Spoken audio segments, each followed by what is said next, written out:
નમસ્કાર, ધર્મલોકમાં આપનું સ્વાગત છે. હું છું કૃષ્ણા. દર્શક મિત્રો, આજે ધર્મલોકમાં દર્શન કરીશું માતાજીના બે એવા ધામના જે પૌરાણિક તો છે જ, સાથે જ તેની સાથે ચમત્કારો પણ જોડાયેલા છે. અને એટલે દૂર દૂરથી ભક્તો માતાજીના આ બે ધામમાં આવીને નતમસ્તક થાય છે. તો ચાલો દર્શન કરીએ માતાના બે ધામના.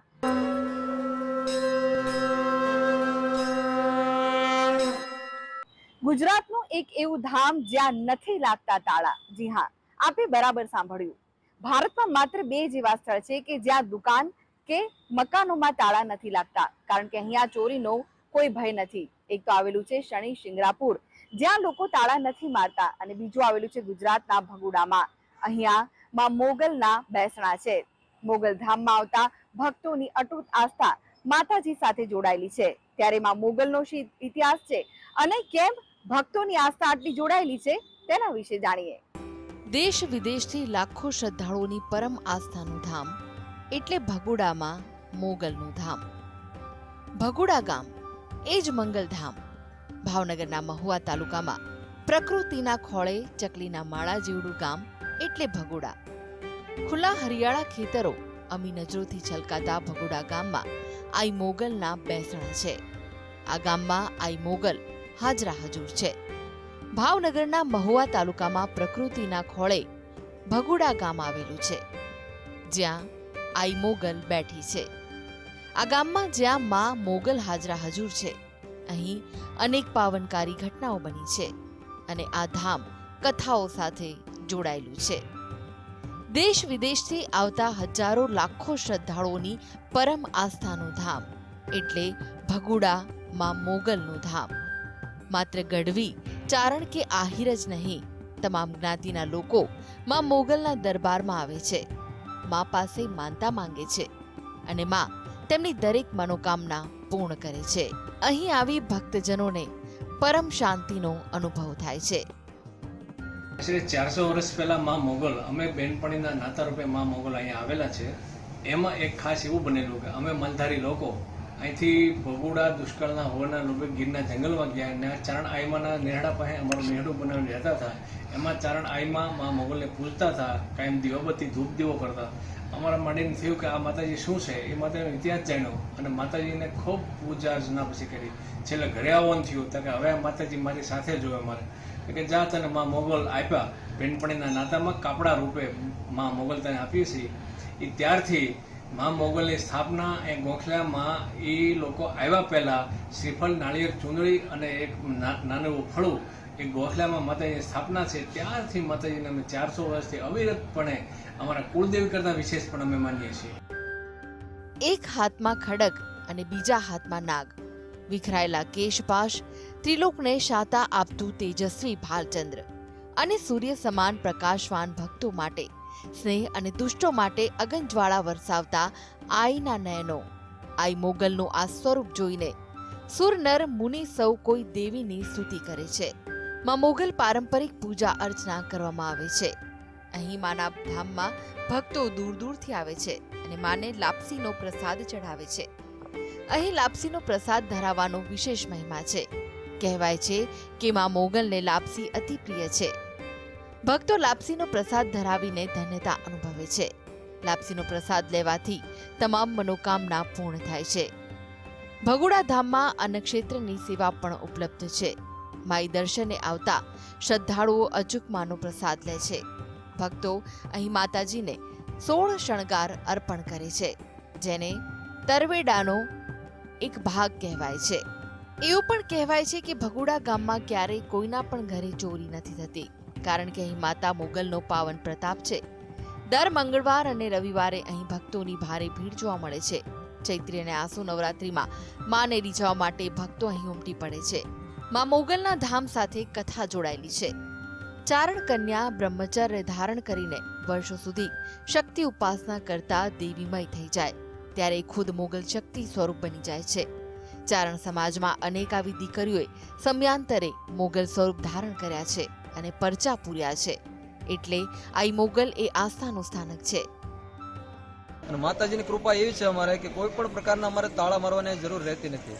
કોઈ પણ દુકાને કે ઘેરે કે મંદિરને કોઈ પણ જગ્યાએ અમે તાળા મારતા નથી. માતાજીને એવી મહેરબાની છે, કોઈ પણ પ્રકારની અમારે ચોરી થતી નથી. આસપાસમાં ગમે ત્યાં ચોરી થઈ હોય, માતાજીને નાની મોટી માનતા કરે તો એ બે ત્રણ દિવસમાં પરત આવી જાય છે.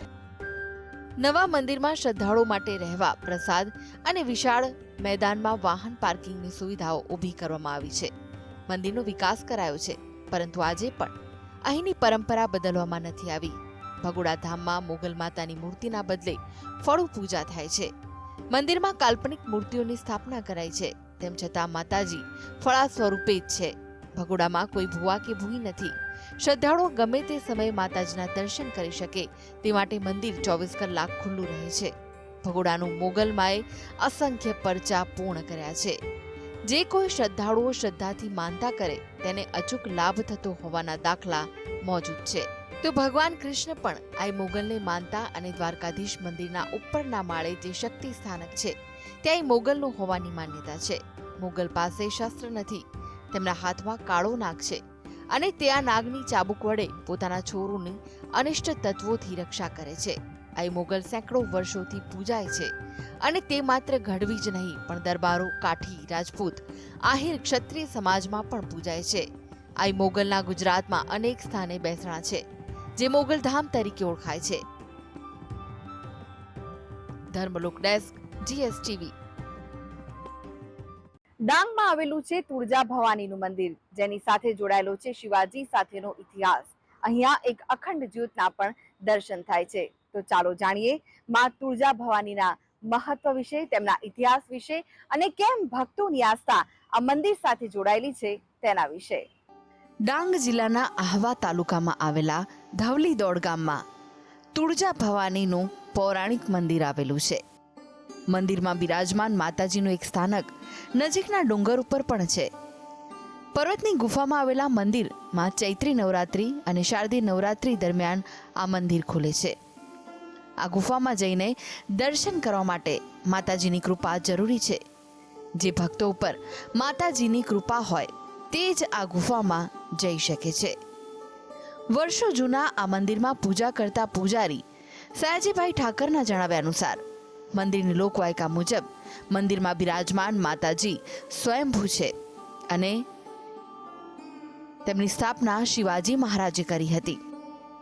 તુળજા ભવાની માતાનું પ્રાચીન મંદિર આવેલ છે, જે મંદિરની ઘણા પૂર્વજોથી છે અને અમારા લોકવાયકા મુજબ જે પ્રાચીન મૂર્તિ છે આ કોઈએ બનાવેલી નહીં મળે. જે શિવાજી મહારાજ હતા, જે શિવાજી મહારાજની ટાઈમે આ મૂર્તિની સ્થાપના કરેલ છે અને હાલમાં એની અત્યારે અમે સવારે સાંજે એનો અખંડ દીવા ચાલુ છે.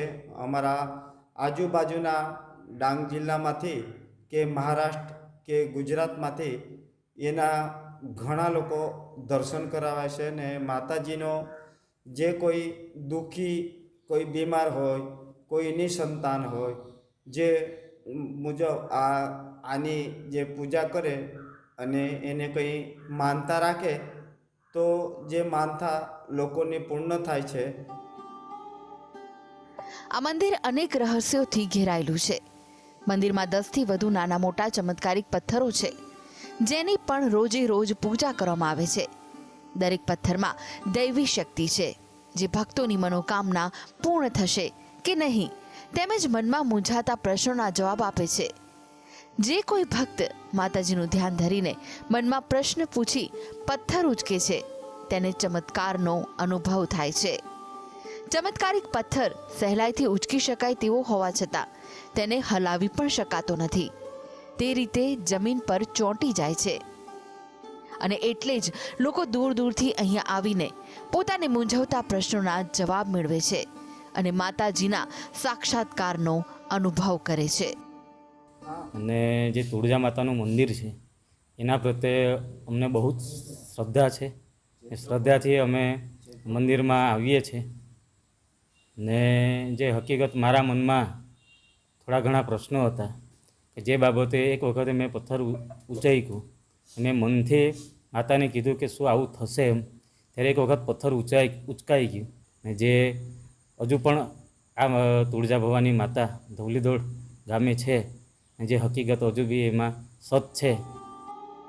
મંદિરમાં માતાજીની પ્રતિમા સાથે અન્ય 2 પ્રતિમા પણ છે, જેને લઈને લોકોનું કહેવું છે કે માતાજીની સાથે જોડાયેલી અન્ય 2 પ્રતિમામાં એક માતા અને તેના બાળકની છે, જેને લઈને એવી પ્રચલિત વાર્તા છે, જે મુજબ આહવા તાલુકાના ડોન ગામે ભાઈને મળવા પહોંચેલ બેનને તેના ભાઈના મૃત્યુના સમાચાર મળ્યા ન હતા અને જ્યારે તે ભાઈના ઘરે પહોંચી ત્યારે ભાઈએ એમની સાથે વાત કરી અને ત્યારબાદ ભાઈની આત્મા નાના બાળકમાં પ્રવેશી. માતા તેના દીકરાને લઈને ડોન ગામથી ધવલીદોડ ખાતે તુળજા ભવાની માતાના મંદિરમાં આવી. ત્યારથી માતાજીએ તેમને રક્ષણ આપ્યું અને ત્યારથી જ માતાજી સાથે માતા અને તેના દીકરાની પ્રતિમાની પણ પૂજા કરવામાં આવે છે. અને ધવલેદોડ ગામમાં પ્રાચીન ઐતિહાસિક મારો તુળજા ભવાની માતાનું મંદિર આવેલું છે અને ઘણા બધા લોકો દૂર દૂરથી આવે છે, આખા દેશમાંથી આવે છે, વિદેશના પણ માણસો આવે છે. એ મડાના માળ બાજુમાં ગામ મીન્સ કે પ્રદેશ જેવો આવેલો છે, વિસ્તાર આવેલો છે અને એ ત્યાં આવીને માતાજી પાસે છુપાયેલી એ વિધવા બેન પોતાના બાળકને લઈ અને માતાજીએ એને પેલા જે ભૂતને લાત મારી તેને બાજુમાં પથ્થર રૂપે આજે પણ ત્યાં દ્રશ્ય છે. એટલે એવું પવિત્ર સ્થાન આવેલ છે. દેશના ગામડાના બધા શહેરોના દૂર દૂરથી ઘણા બધા લોકો આવે છે અને પોતાની મનોકામના પૂર્ણ થાય છે. ડાંગમાં આવેલું તુળજા ભવાનીનું આ મંદિર અનેક ચમત્કારોના કારણે જાણીતું છે. આ મંદિર જેટલું પૌરાણિક છે તેટલું જ રહસ્યમય વાતો આ મંદિર સાથે જોડાયેલી છે. તો દર્શક મિત્રો, આ સાથે જ આગળ જોઈશું વિશેષ રજૂઆત સુખની શોધમાં. તે પહેલા લઈએ વિરામ.